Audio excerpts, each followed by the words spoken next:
აჭყვისთავის საჯარო სკოლის დირექტორის შორენა მენაღარიშვილის პასუხისმგებლობის საკითხი არ დაისმება. დირექტორს არ შეიძლებოდა ჰქონოდა მოსწავლეებისათვის ბოლო გამოცდაზე ჩაჭრის ინტერესი, ვინაიდან აღნიშნულმა მოსწავლეებმა საგამოცდო ზღვარი ვერც სხვა გამოცდებში გადალახეს. აჭყვისთავის სკოლასთან დაკავშირებით შიდა აუდიტის დასკვნა ასეთია. თუმცა ინციდენტში მონაწილე მოსწავლეები და მათი მშობლები დასკვნას არ ენდობიან და ხვალიდან პროტესტის უკიდურესი ფორმით დირექტორის გადადგომას მოითხოვენ. აჭყვისთავის საჯარო სკოლის სამი მოსწავლე, რომელიც ექსტერნის გამოცდაზე ჩაიჭრა, შიმშილობის განახლებას გეგმავს.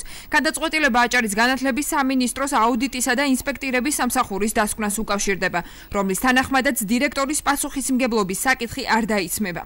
აღნიშნული მოსწავლეები 20 ფებრუარს დარეგისტრირდნენ ექსტერნატის გამოცდაზე და მათ უნდა ჩაებარებიათ 12 საგანში გამოცდა, რაც შეეხება კონკრეტულ საგანს, რუსულს იყო ბოლო საგანი და შესაბამისად მათაც მოსწავლეებს და სკოლასაც ჰქონდა ინფორმაცია იმის შესახებ, რომ მანამდე წინა დღეებში ეს ბავშვები რამოდენიმე საგანში და არაერთში უკვე მიღებული ჰქონდათ დაბალი შეფასება.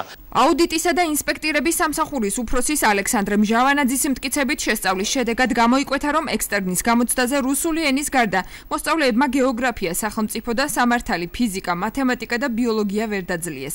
მჟავანაძის შეფასებით აღნიშნულიდან გამომდინარე, დირექტორს არ შეიძლებოდა ჰქონოდა აპლიკანტების ჩაჭრის ინტერესი. კარნახისთვის დირექტორი ვერ იქნებოდა ან არ შეიძლებოდა ყოფილიყო დაინტერესებული, რადგანაც მან უკვე იცოდა, რომ ამ მოსწავლეებს ექსტერნატის გამოცდა დაუცვლელად ეთვლებოდა წინა საგნებში, რამოდენიმეში იყო ჩაჭრილი.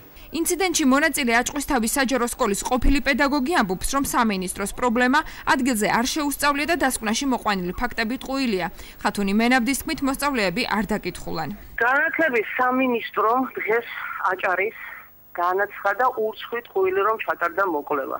სად ჩაატარეს ბათუმში კაბინეტში დამჯდარი? ბავშვები არ დაკითხულა, არც არავის არ შეუგვით. ამავდროულად ეს არის, რომ ბავშვებმა განაცხადეს ისწავლონ, რომ აპირებენ ისევლე შიმშილობის გაგრძელებას. შეგახსენებთ, რომ აჭყვისთავის სკოლაში ჩატარებული საექსტერნო გამოცდების შედეგად 3 მოსწავლე ჩაიჭრა. მიზეს მოსწავლეები დირექტორის მხრიდან ტესტის მცდარი პასუხების კარნახს უკავშირებდნენ.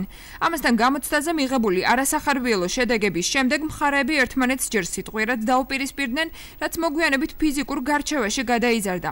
მომხდართან დაკავშირებით შინაგან საქმეთა სამინისტრომ მოკვლევა ცემის ფაქტზე 125 მუხლით დაიწყო.